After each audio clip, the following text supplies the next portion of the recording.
Hello, I'm Eagle Gardens 1 on Instagram, and this is fucking talking shit with Eagle, episode 660. Hopefully, you guys have had a great Wednesday. I know it's been hot as heck here. Appropriate guest this evening. We've got the fire department in the house, the fire department 420. You want to tell us how you're doing, and of course, where they can find you? You can find me. How y'all doing, by the way? You can find me on Instagram at the _fire department 420 LLC. Right on, right on. Well, I can't thank you enough for taking the time to come hang out this evening. I had the pleasure of meeting you at Mendo and the Mitten, and I love supporting the Michigan community, so I thought I'd reach out to you and get you on and see what you're about and how you got into cannabis. So I appreciate you taking me up on the offer and coming hanging out this evening. So I guess that's where we started off. I guess you mind sharing when and where did cannabis come into your life? What set you off on the path that you're on today? Honestly, I got into this real bad car accident to where I had a concussion for like 9 months, but I was going to like therapy and therapists because I would have blackouts and I would have these seizures where they wasn't controlled. I would have like daydream seizures. So basically, I had a seizure one time. I was driving, and it wasn't like, you know how people shaking all day. It wasn't no shaking seizure. It was literally like I drove from Detroit to Toledo and didn't even know I drove to Toledo because it was a daydream seizure. So from that, the doctor started giving me all these different type of medications, and they was messing with the seizures. So I was like, I literally got tired of it and just started, one of my partners, one of my friends or whatever, was growing at the time, and he just had like this big dumbass trash bag of fucking trim, shake, and keef, and just everything in there. So I'm like, you know what? Everybody keeps saying marijuana good for this type of stuff. End up making a pill for myself, and I haven't had a seizure in probably going on 5 years now, to be honest. And that's what really got me in the marijuana game. It's like, really, I'm the Detroit fireman for real, because I'm a healer, not a dealer. I'm not here to sell you weed. I'm here to give you a cure for whatever problem you may have. And it just so happens I like smoking weed too. But that's really it. That's what got me in the weed game. From me basically doing that, and then I had an uncle that was a firefighter, and he used to tell me, he used to ask me, he used to let me use his car a lot when I was younger, and he used to like get mad at me when I would smoke weed in his car. So one day he picked me up from work. And he was like, "Look, man, you gotta stop smoking weed in the car, man. I let all my fireman buddies in here, and they got in here, and they're like, dang, Ray, you the real fireman." And I'm like, "Oh, that's my nephew. He the real fireman." So I'm like, you know what? That's catchy. Let me take it on the fire department. And ever since then, I've been a fireman.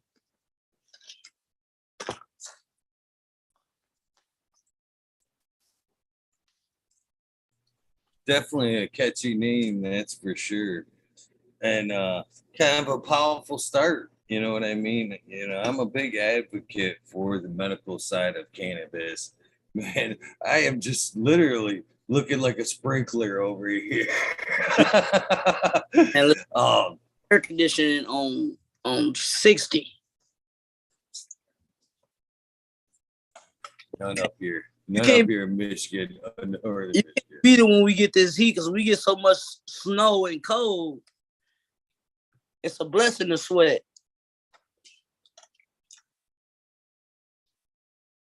True that. Well, again, a powerful start to the story. Cannabis is a very, very good medicine, but I think I say this all the time. I really believe that the most therapeutical side of cannabis is in the growing side of it as well.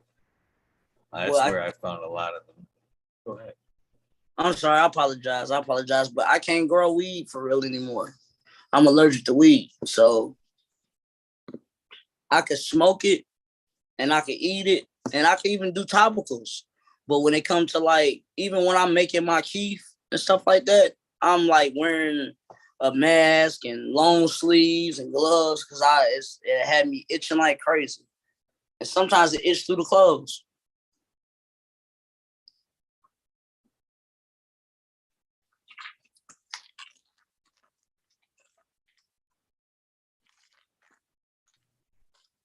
That's I've never heard of that. That would stink.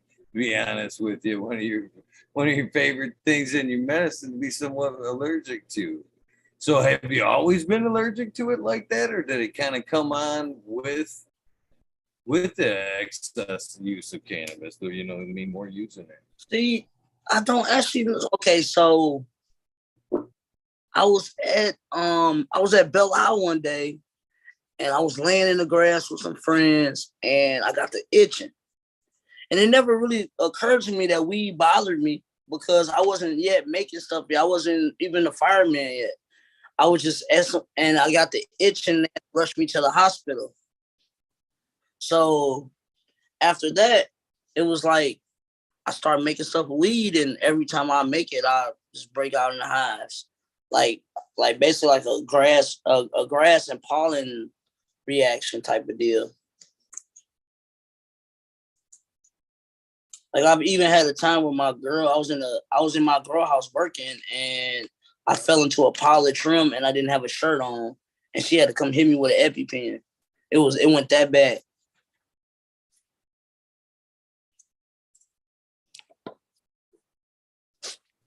Yeah, I didn't realize it could be that bad, to be honest with you. Wow. So how did you get from so how did you get to making edibles and moon rocks and stuff?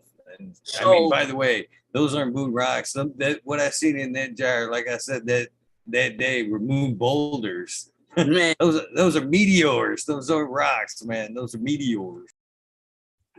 so it started from I got to making everything from because of the seizures. So it was literally like I kept having to try new stuff out. So I had like literally at the house.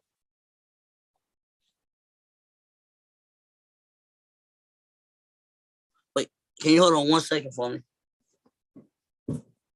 Hold on 1 second. Absolutely.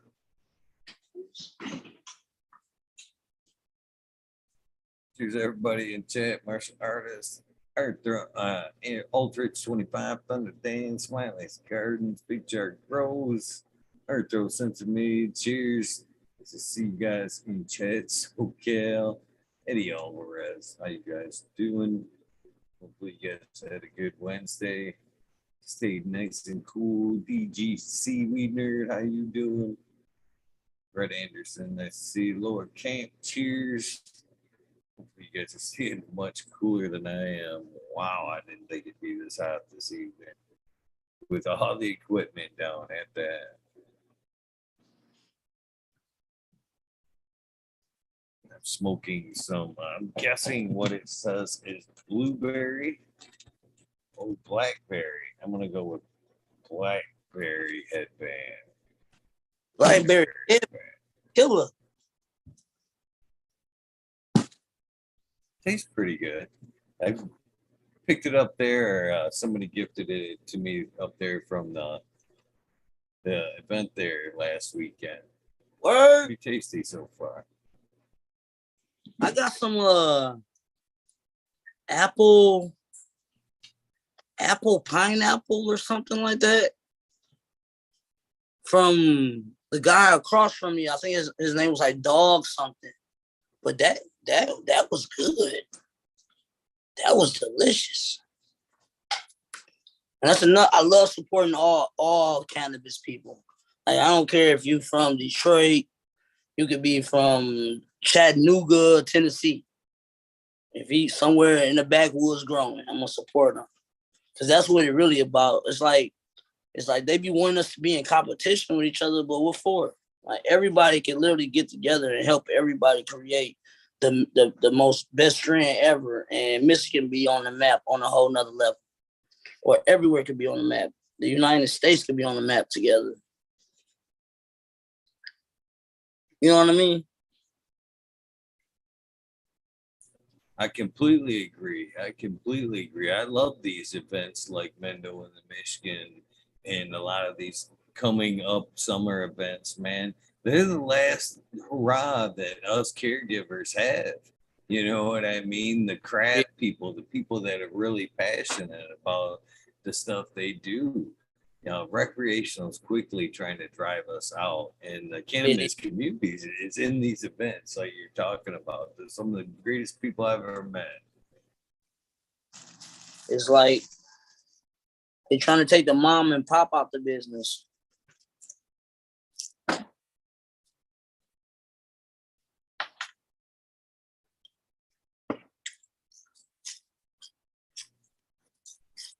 So yeah, so I guess where do you source since you can't necessarily grow your flower and a lot of your products? I guess how do you source No, materials for your so edibles and stuff? I'm sorry. Go I ahead. apologize. Yeah. So in basic note, I grow, but I can't grow. So what I do is I grow up to the process of before it goes into flowering, and then after that I leave it alone, let somebody else. But it's like a family business type of deal. It's like I got a few cousins, a few friends, a few homeboys that I grew up with, and everybody grows, but everybody doesn't create. See, everybody grow, but don't. I'm the only person that makes stuff. And I mean, I make anything from your take a pill to help your epilepsy to those pre-rolls I got. So it never stops going. And I could trust them with their marijuana. I could trust their marijuana. I can't trust a lot of people marijuana because I smoke certain marijuana, I get sick. Like I could hit somebody's weed and tell them exactly how they grew it, what nutrients they use. Sometimes, not all the time. I could hit different strands and tell them that yo, it's crossbreeding with this and that. That's what I could do that. At least 89% of the weed that I smoke, I know what it already is. I don't know. I want to say God gave me these great taste buds, and I can't use them for evil.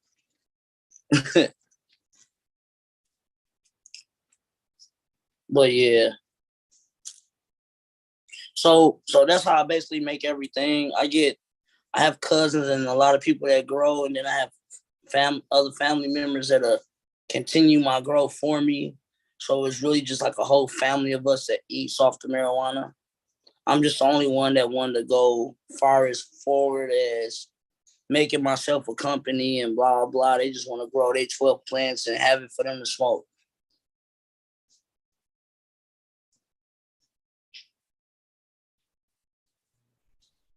That's cool. That's cool. You know, I appreciate you for making the effort of, you know, trying to make a business out of it, man. That's a dream for a lot of us. And man, that dream's getting harder and harder. That's why I love to support people like yourself that are willing to still make that step, put the risk out there, man.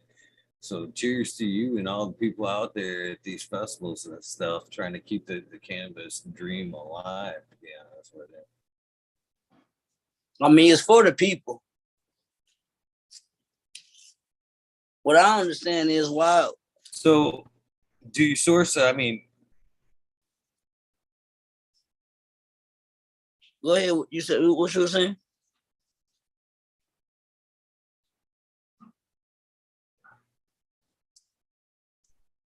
a little bit of a delay on my end. My apologies.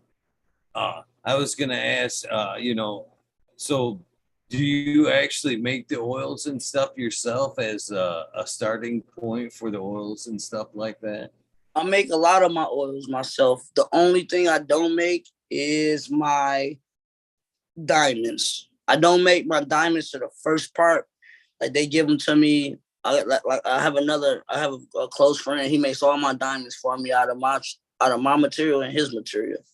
Sometimes I give him Keith. Sometimes I don't. And I have another friend that does the same thing. So we all just come together on it. I either give them trim, but I most of the time I give them my regular stuff. Like I make a I make an arthritis spray that It gets rid of arthritis. Like it won't cure it, but it'll help it. You won't feel it. You know what I mean? So I give that to him. In return, he gives me diamonds. And then, sometimes his diamonds are saucy.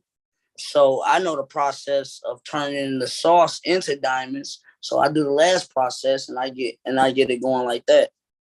But I make all my pre-rolls and moon rock out of diamonds. Back in the day, I used to make wax. The clothes, how everybody used to take the big pipe and blast down the pipe. I used to do that. I used to make my wax like that back in the day and then stake it in the vacuum oven. But that stuff is not. I don't even like wax. Since diamonds became what it is, I don't even like anything with. I don't want. If it got chemicals in it, I don't want it.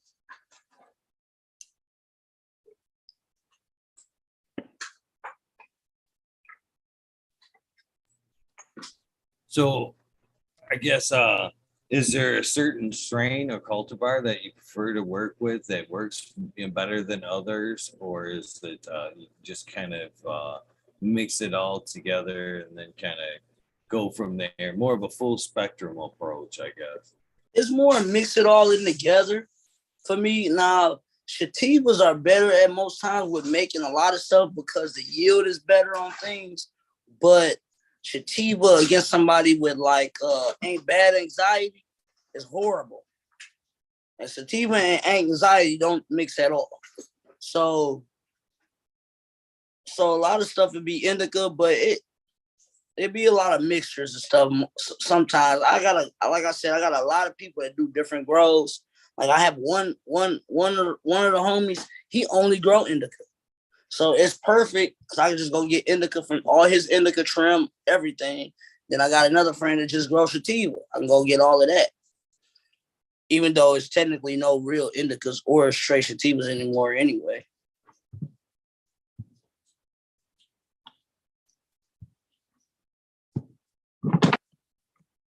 Very true, very true. So much hybridized, yeah, it's more how it hits you. It's a hitter. It's a hit or misser because sometimes they don't even know.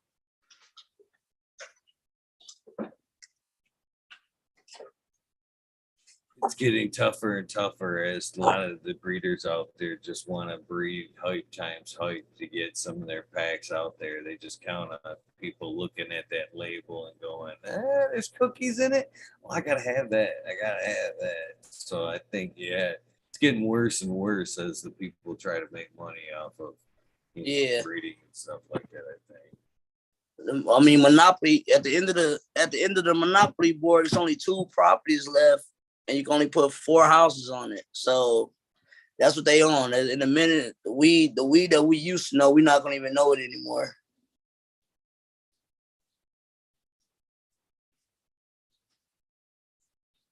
So I guess we could talk a little bit about those. The moon meteors are basically, them things were huge. I mean, really. I mean, when most people think about moon rocks, they think about something that, little buds. But yours were like golf ball size. They're easy. There we go. Damn, you can't even see the bud. A lot of people like to use, I don't like using small buds. It's like, why use a small bud? It's like, it's kind of almost cheating people when you use a tiny ass bud. Because then they got to break it open. It doesn't get to soak into the bud like you want it to. Like, when I break something like that open, wish I could get this damn light to work.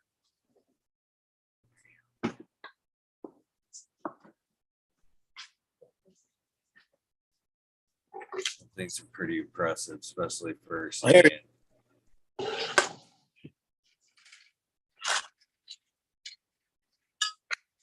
Turn it a little bit. So are you rolling those in a keef, or is that a dry sift that you're rolling them bad boys in? I mean, them things are covered. You can't even see bud. You can't even see bud in that thing. It's all keef.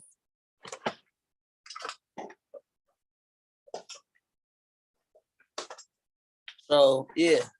So that's all Keith. And the funny thing about this one is I hate to say it, but I ran out of Keith while I was making them because I had to make my pre-rolls too. And I had made the pre-rolls before I made the moon rock. So I was kind of low on Keith, but I was actually still able to coat it good enough. But I got different processes. Like a lot of people don't do the moon rock like me. So I can't tell you every process, but I can give you a few pointers. So instead of dipping, submerging the whole bud into the moon rock, to the wax or diamond, I use diamond. What I do is I take a paintbrush and I paint it on. So I may dip half one side in there and then take the other side, take the rest and paint it around. And while I'm painting it around, I'm like rotating it as I go. So then when I put it in the keef and it's rolling around in the keef, all it do is roll up and collect keef. And then I let it build up. And then I stick them in the freezer for just one day. I stick it in the freezer and I pull it back out. Now I stick it in the freezer so the wax doesn't melt through the keef too fast. So it give it that pretty look or whatever. Then I pull it back out and I just let it sit regular for like at least a week.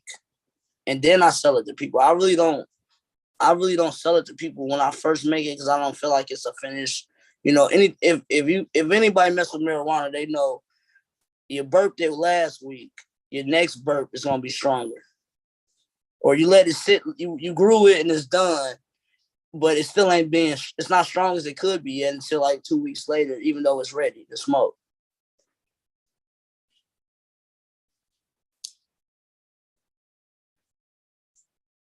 And you can my finger's gonna be hella sticky though, but it's still like breaking down, like almost like regular bud, but it's like it's sticky as hell. Like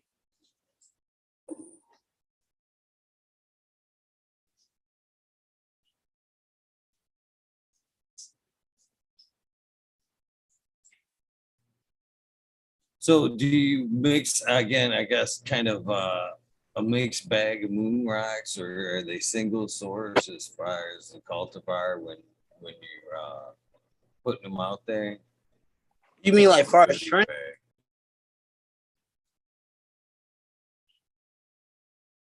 Do you mean far as strands or what do you mean?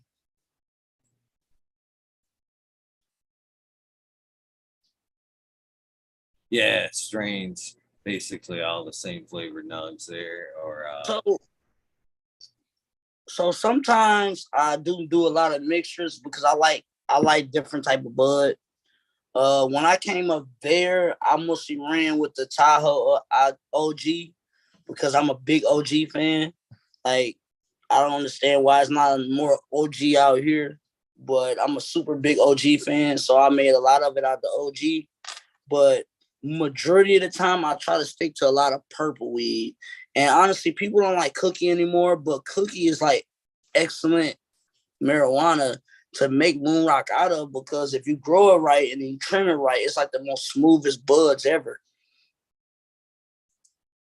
Fluffy, leafy weed is normally horrible to use for moon rock. It's like it even take too long to dry. It take you like a month to dry some leafy weed if you make it in a moon rock.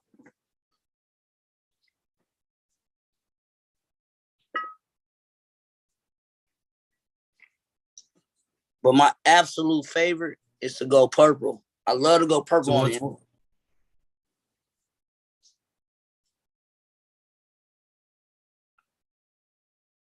I was asking. I was asking what your favorite was, and as it came out of my mouth, you were saying, "I love the purple." Which purples are you a fan of there? Uh, Purple punch, black cherry gelato, blue cookie, platinum cookie. You can turn platinum cookie to purple too, and it's actually the best strand to turn to purple. But a lot of people don't like platinum cookie no more for some reason. I don't know. And then if I could ever find it again, as always, Northern Lights. I love Northern Lights. If somebody tell me they got Northern Lights, I say I don't believe you. I'll give you a gram of moon rock for 2 grams of Northern Lights. I give you an eight. I give you an 8 for 2 grams. I love Northern Lights.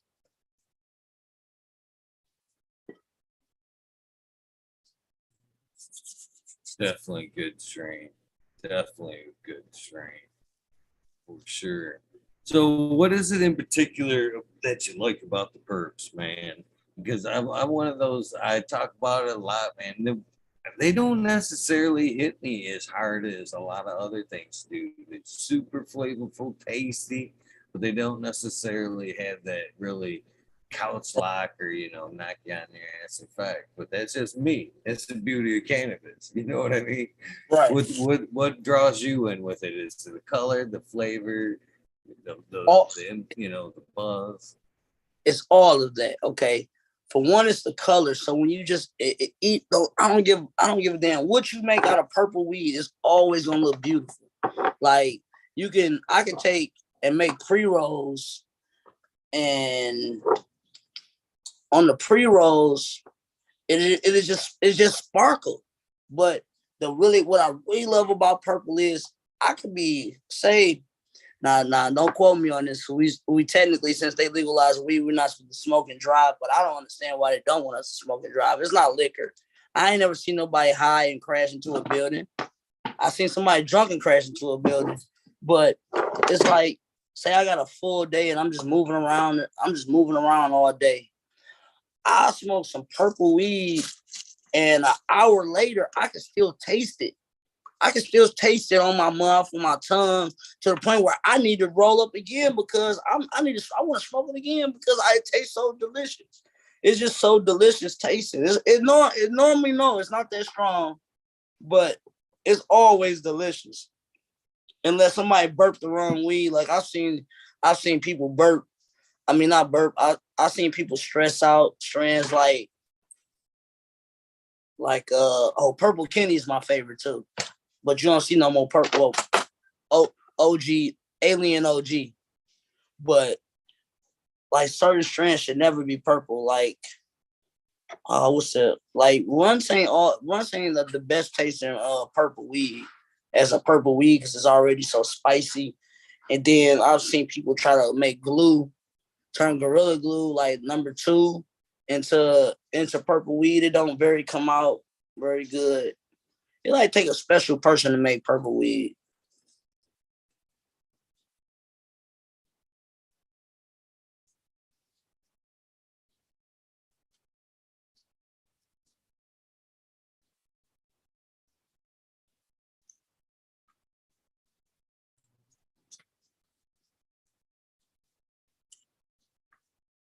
So, how long have you been making the salves, the cream salve? Have you and how did you get to making those? I mean, initially it sounded like seizures. So, I mean, how did you get into the cream aspect of it? That It was literally, it derived from me. So, like I said, I had gotten to this bad car accident, and I mean, it was horrible. Like I was like getting into it with my family, and I couldn't figure out what was going on with me. I would have blackouts when I would just do stuff and didn't know I was doing it. So, like, at the time I had a fiance or whatever, and she was like, you doing too much. You gotta go. Then she's like, you know what? I'll leave. So she left, and I was just stuck in the house for like at least 2 weeks by myself. So I didn't have nothing in the crib but me and a whole bunch of weed. So it was like, fuck it, what I'm gonna do? So I started watching every video on YouTube. But if you know about YouTube, when it comes to cannabis, they only tell you half the story. Like they tell you how to make keef, but they'll tell you the ending parts. And then you have one guy that tell you how to make keef, but he'll give you the first beginning, but don't nobody give you the middle, so you got to make the middle up yourself. And everything I was making, it was like that. So it was like, it got to the point where it was like, I'm in a house by myself. Fuck it. I'm gonna be real. I was like, fuck it. If I blow up the house trying to make some shit to help myself, then it was meant for me to blow the fuck up. So I was literally in the crib making like all the different Rick Simpson oils. I took rubbing alcohol, made Rick Simpson oil. I took alcohol, made Rick Simpson oil. I took fucking Hennessy and made Rick Simpson oil. Okay. And then I was doing the Rick Simpson oil, but it was getting me extremely too high. Like it would help, but then I would be so fucking high that what was the point in it helping? Because I'm just fucking blowed all day. So then I started making butter, but I'm like, butter, yeah, that's good. But then, so then I'm like, fuck it, let me cook some coconut oil. So I start cooking coconut oil.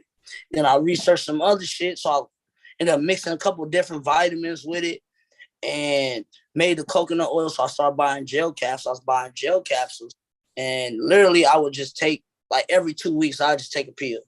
Like one of the pills I made. Like, but literally it wasn't in gel capsule first. I bought a peel press and was pressing mixtures of Keith flour, and Rick Simpson. I was pressing them into little small pills for me to take. And that was getting me too high. I would feel great. I wouldn't have any seizures, no blackouts. So I finally made the peel, and the peel was everything. I put a tiny bit, a little bit of Rick Simpson and some vegetable glycerin to make it last longer, and some coconut oil. And I haven't had a real seizure. I haven't had any seizures in like 6 years, maybe even longer.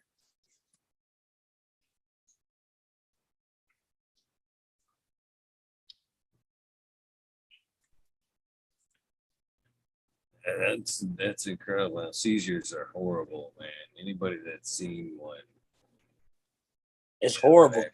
Can't. It is horrible. It's non-controllable, So, man. oh, it is uncontrollable. I didn't mean to cut you off. And by the way, I told you earlier on, you can guess you have the run of the floor this evening. I sit back. They listen to me blabber every night. So you get the run of the floor while you're here tonight. So basically, what do you use then for a lot of your topicals and stuff like that? Is it an RSO or do you go with more of the coconut oil? I see. Honestly, I can't tell you. As I can't tell you, I can't tell you how it's made at all. Only because from what I'm seeing, I'm the only person that's making a lot of the stuff that I make. I'm like the only person that makes it that way until somebody else comes forward and show me that they make it the same way. So, but as far as topicals go, listen, I got a crazy story, right? I got a cousin, right? I don't want to say he stole it, but in all, he stole it. I had brought some butter to work because we always working at this t-shirt printing place. That's how I make all my clothes now. So we was all working at this t-shirt printing place, and one of the homies there, his mom make edibles. So I brought some butter in, but I made the butter like dumb strong. Like I probably let it soak. I let the butter and the weed soak for like 3 days together before I start cooking it. And then after that, I like put a little bit of RSO in it. But the homie ended up forgetting to grab it, and the cousin stole the butter and took it home to his wife because he thought it was rubbing oil. And so for like 5 nights straight, he didn't tell anybody, but he rubbing straight up butter, non-salted butter on his wife's back.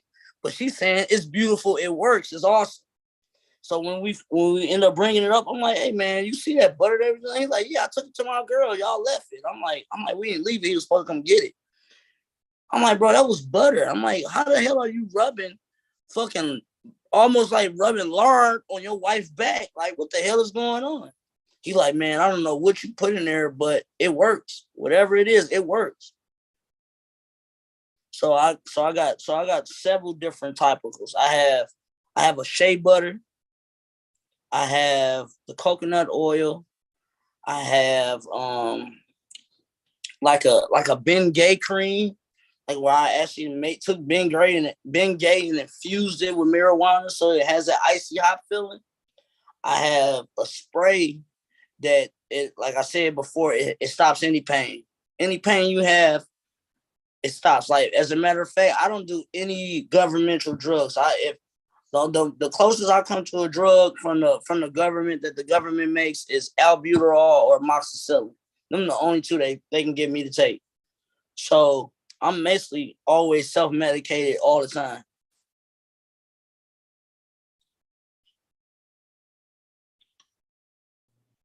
Nothing wrong with that. Nothing wrong with that.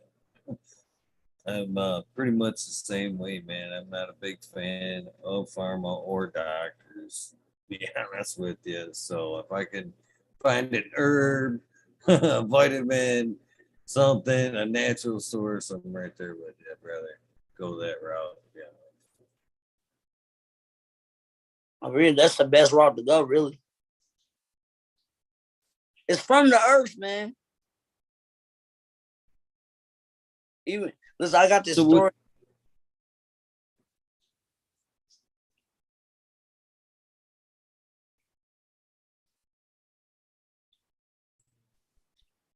You said you had a story. I don't want to stop it.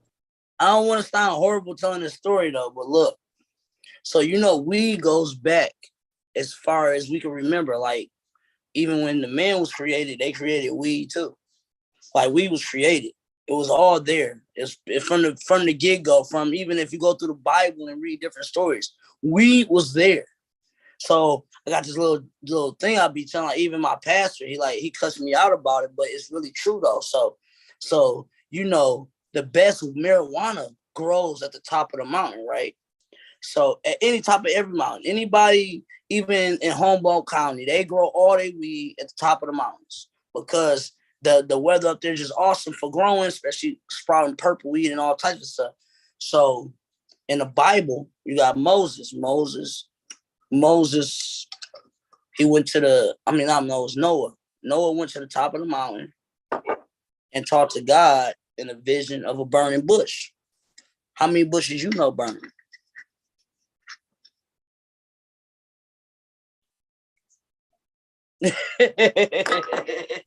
The only bush I'm burning is cannabis anyway. For enjoyment. I'm trying to tell you, there's only one bush that burns.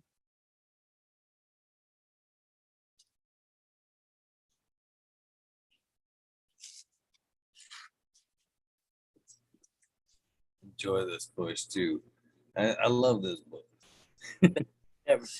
I tell you what, I say it again and again. This plant, this thing, I'm sorry, it saved my life more and more. Many a times. It's a miracle plant.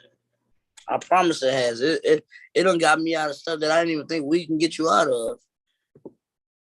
But my biggest problem with weed is I don't know how to stop rolling these big ass blunts.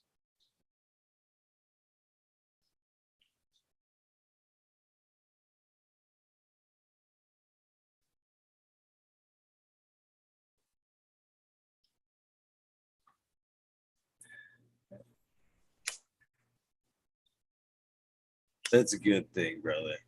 That's a good thing. I don't know if that's a problem.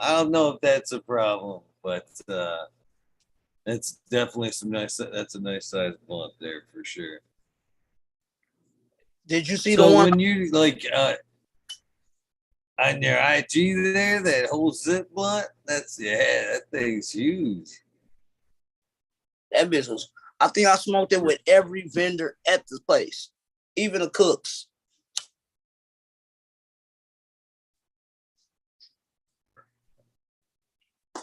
And that's the thing I love. Another thing I love about the events is people just sharing cannabis. You know what I mean? Here, try this. I got this over there. You know what I mean? Over there, that guy. You know what I mean? It's honestly, I could do it. I could do it. I was saying after the event, I'm like, because it had been a while, but a good solid year since I've been to one, and I'm like, man, I really think I could be a cannabis event gypsy.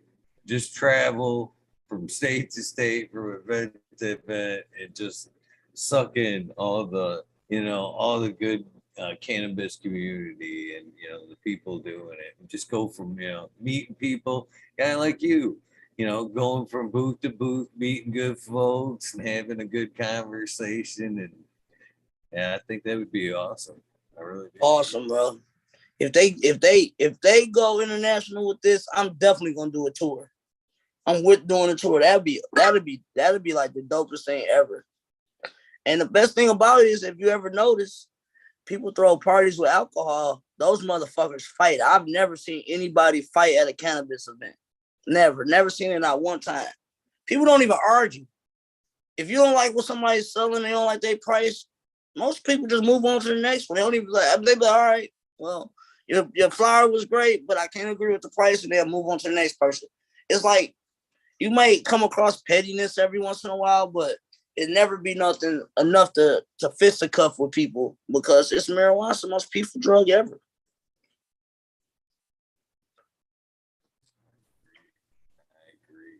So how do you try to get people to try some of the products that you got out there? It's a beautiful thing, man. Recreational is open. That's the only that. Say what you want. I'm a huge medical advocate as far as cannabis goes, but to each their own. Before I pulled a medical card, I came home and used it at the end of every work day to relax. You know what I mean? To each their own. But the one thing that I do really appreciate about the recreational market is it's allowing people that normally wouldn't smoke or wouldn't have smoked to go, okay. Because I know a few firemen too. And real respectful, we could go on and on about that. I think them guys would go in to risk their lives for next to nothing. Across the board, firemen. They get paid next to shit, risk their lives. Most cases have to provide their own gear and shit like that. But I got a good friend of mine, same shit, man. I don't know how many times I've sat around the campfire. He enjoyed his beer. I enjoyed my joint. And I'm going, come on, man. I drank your beer. I drank your beer, brother. And hit my joint. Hit my joint. Come on. I can't, man. If I ever got a drug test, that'd be the end of it. And I'm like, well, what if it were legal? What if it were legal? Maybe. So it has opened the door. So as they approach your booth and you've got, your assortment of products, how do you encourage them to, give it a shot? Which ones do you suggest first off, I guess? I mean, honestly, I have never been opposed to smoking with people. So majority of the time, if they come to my booth, I'm probably already smoking. So I'm gonna pass it right to you. I don't care who you are. You could be Obama's second cousin that just got a new job being the feds. I'm gonna pass it right to you. I mean, because it's marijuana, it's like, why wouldn't you pass it? But in majority, honestly, at events, that's why I roll those big ass blunts up. And sometimes I let people watch me roll it up, because it really only take me if it depending on if the leaf is drying out or not. It only take me about 15 minutes to roll it up, maybe 10 minutes. You know what I'm saying? If I don't have a problem with breaking the weed down. So I just roll up them big dummies, and then I'll tell everybody, like, look, if you're here the next day, we smoking this. This is what we smoking. And then I don't mind giving out samples. Like, literally at that event, I gave everybody that walked past a business card and a joint. Like, here, try it out. I'm the fire department. I had people there giving away the joints. Like, here, just give them out to everybody. Give them a card. You can tell them we over here. It's free to weed. Free to weed, and pass it to the next person, whether you know them or not.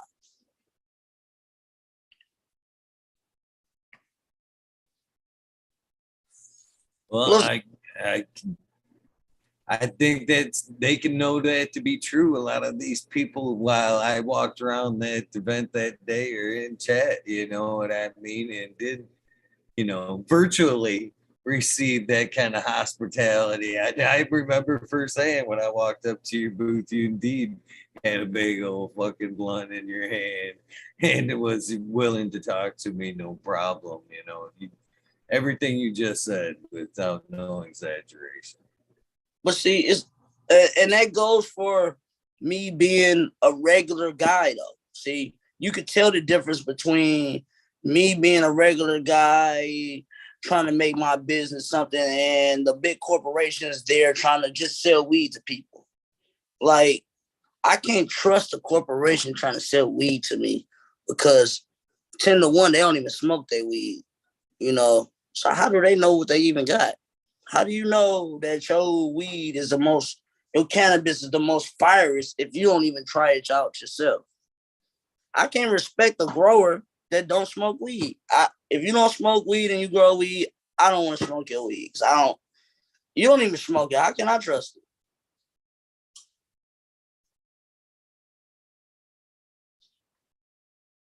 it. Very true. Well, a lot of that too is I like to when I go around them events and stuff like that. You get to talk firsthand a lot of time with the people that grew it or whatever, made the edibles, and they're proud of their product. They're willing to take that extra time and talk with you a little bit. And I think that's awesome. You know what I mean? It's says everything about the craftsmanship. So, uh, where's your next event? Well, I guess where can they find you if they're in the area or wanting to pop into one of these Michigan events? Where will be the next one they can find you at? I'm gonna be honest with you right now. I'm actually in the. So this was the first year. I've always been legit as far as having my marijuana card and my marijuana growers card and stuff like that. So I was able to do, and that's kind of like why I don't like the recreational law. Like, I really think that Michiganders, we just wanted to be recreational so bad that we didn't read the fine print at the bottom where it said, yo, if we go recreational, this is what's gonna happen. This is what's gonna happen, and this is what's gonna happen. This is what you can't do. Because I don't understand how you could walk around Cali willy-nilly and smoke, but you walk around here anywhere, you can get a what do they call it? Almost like an open liquor walk-in ticket. So I want to say my next event, I'm kind of, like I said, I'm new to those type of events. Like, I was only kind of local in Detroit doing the like local stuff. So if anybody really want to get in touch with me, you can hit me up on Instagram. You can also hit me up at fire the fire department. Wait, fire at the fire department420.com. And just keep me informed on stuff because I'm eager to do as many events as I can. I want to be tired doing this stuff. I'm almost ready to buy a minivan and just drive all around with a U-Haul trailer on the back and just do what I do.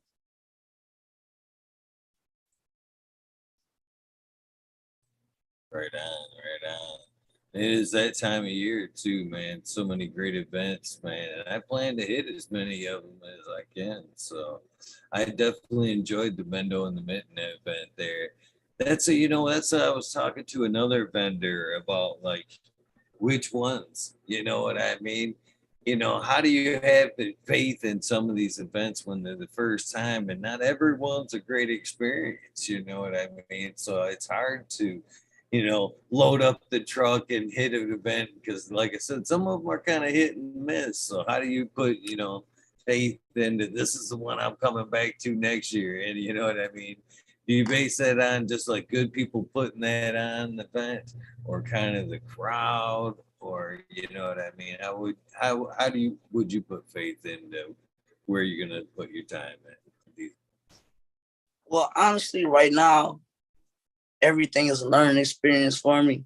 So, no, Mondo and the Mitten wasn't what I thought it was going to be, but the people that threw it on, and I got to know the guy that owned the farm. I got to know his father. They was such 100 people, like, so, you know what I'm saying? They spirits was good. I'm a super spirit watcher. So like, I can get to know somebody and know if I'm gonna get to know you further just off the vibe, of a conversation. So the whole vibe of the whole Mondo and the Mitten, it could have went worse. It could have went worse than when it went, and I would have still been happy with it because I had such a good time. Like, the vibes was good. It felt like it was supposed to rain, but it would never all the way rain. Like it was just awesome. I really can't complain about it at all. Like even I mean I heard, you hear a lot of things and stuff. They said a lot of vendors complained about it, but I guess they wasn't feeling the vibe either, because the vibe was there. The people, the one, like, just everybody was just like genuinely 100.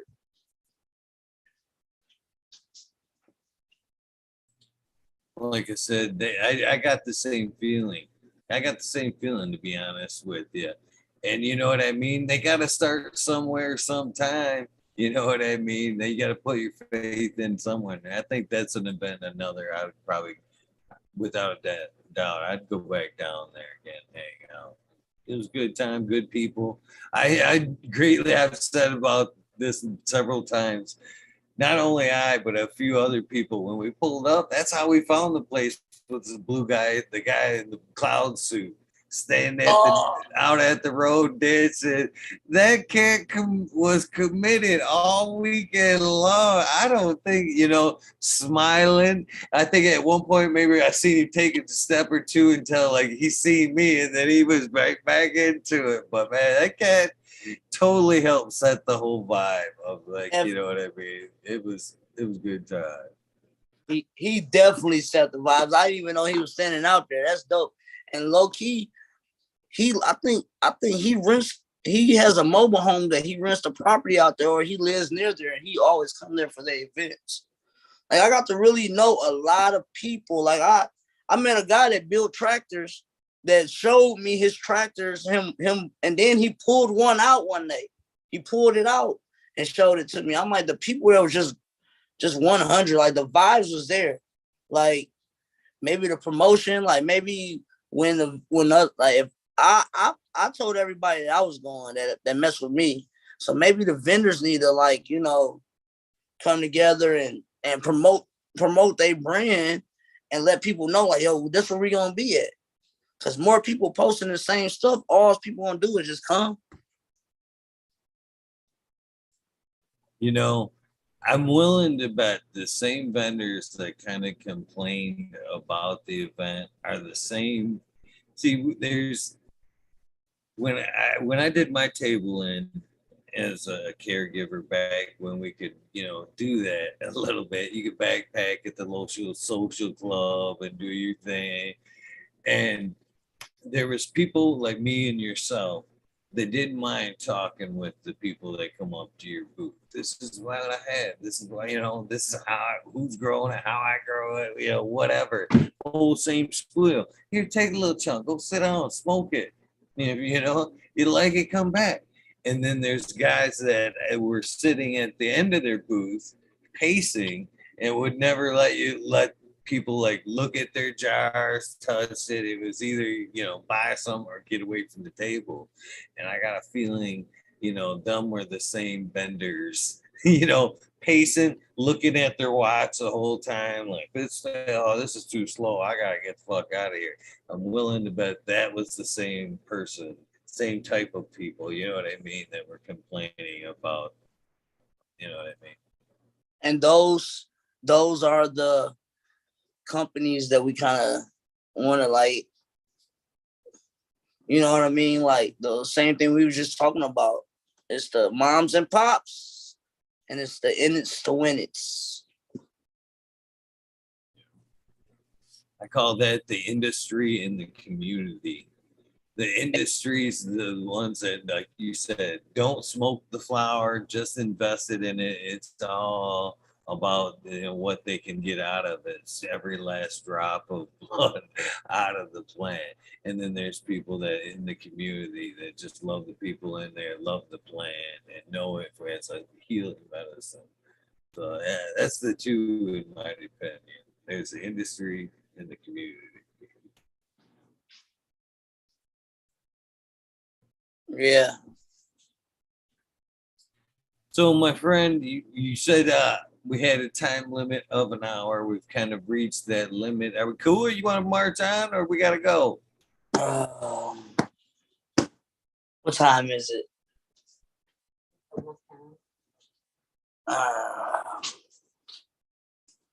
Yeah. How I don't want to overstay my welcome, and I prefer my guests to walk off on a positive note. Thinking, you know what I mean. I'd like to go back and do that again sometime. So you know what I mean. I would prefer you to walk away with a happy experience, and glad you participated the show, than going the extra distance and go, man, that got brutal towards the end. You know what I mean. So this is the way things work around here. I'm all about supporting the community and everything else. So this is how the channel works, basically. Is you the one-on-one, the fucking talking shit with Eagle, what you've done. So the Zoom link that I sent you this evening is always good for what I call the Weed Nerd World. Weed Nerd Worlds are mandatory Monday nights, 2 a.m. And that's only open to past guests like yourself that's come on and told their story and whatnot. The door's always open if you want to come on and tell us events that you've been to or whatever. You want to just hang out, talk cannabis. You know what I mean? I suggest you watch it because there's a lot of crazy folks in there from around the world, man. It is totally the world, man. You get people from the UK, Ireland, Germany, Australia. I've talked to people from South Africa, Canada, all along the great United States. You know what I mean? They check in, and it's always a fun conversation. But sometimes it ain't always about cannabis. Sometimes we be talking about mushrooms, psychedelics, conspiracy theories. Sometimes we just high as hell, just talking crazy shit. So if any of the above plop, you know what I mean? You tune in and you're like, oh man, I want to smoke and talk some shit with these guys. Hit that link and come fucking hang out, man. Gotcha. It's always fun to have somebody new. So that's anytime after 2 a.m. Well, Monday night, 2 a.m. for sure. And the other way the Weed Nerd World works is, like I told you beforehand, the time slots from 11:30 to 4:20 every night. So basically, even though we didn't go the distance, I'll shut down, stretch my feet, film my tray, and then I'll open back up with the Weed Nerd World till 4:20. So you know what I mean? Any night there's a possibility of one, just depending on the guest and their story. Monday night you can bank on, but any other night it's a random by guess. So anytime you see Weed Nerd World in the title, you're more than welcome to click that link and come fucking hang out and fucking talk whatever. You know what I mean? Have some fun. Have some fun. That's what cannabis is about. So please take me up on that. Keep it in mind. If you lose that link, hit me up. I'll give it back to you. You know what I mean? I'll resend it to you. The last thing I'd like to get from you, my friend, is a silly little thing I call the soundbite. At some point, it will be like a commercial for your episode. My version of the soundbite goes like this. Hey, this is Eagle, and I'm on fucking Talking Shit with Eagle, episode 660. You can say whatever you want before or after that, as long as you kind of got that in there somewhere. I'm totally cool with it. I am ready as soon as you hear. I'm sorry, go ahead. No, so I gotta say what I need to say when I say it. You have. My version of it is, hey, this is Eagle, and I'm on fucking Talking Shit with Eagle, episode 660. You can put anything you want in there, you know what I mean? As long as it's got the episode number in there, I'm cool, you know? So I could basically be like, hey, this is the motherfucking fireman. I'm talking shit with Eagle. Episode 660. Come on it then. Hey, this is the motherfucking fireman. And I'm talking shit with Eagle. 660. There you go, brother. Thank you very much, man. Hopefully you've had a good time, man. I've greatly appreciated the conversation, man. And like I said, the link's always open when the Weed Nerd World's open. Don't be a stranger. And thank you for taking time to tell me your story this evening. And thank you for having me. Right on. You have a great night. And this still is the motherfucking fireman. I'm talking shit with Eagle on 6 City, motherfucker. Right on. For those of you guys, don't forget to tune into the Weed Nerd World. If not, do not forget, Brandon Max kindness do save lives. I'll see you guys in a few. Have a good night, and thank you again, my friend.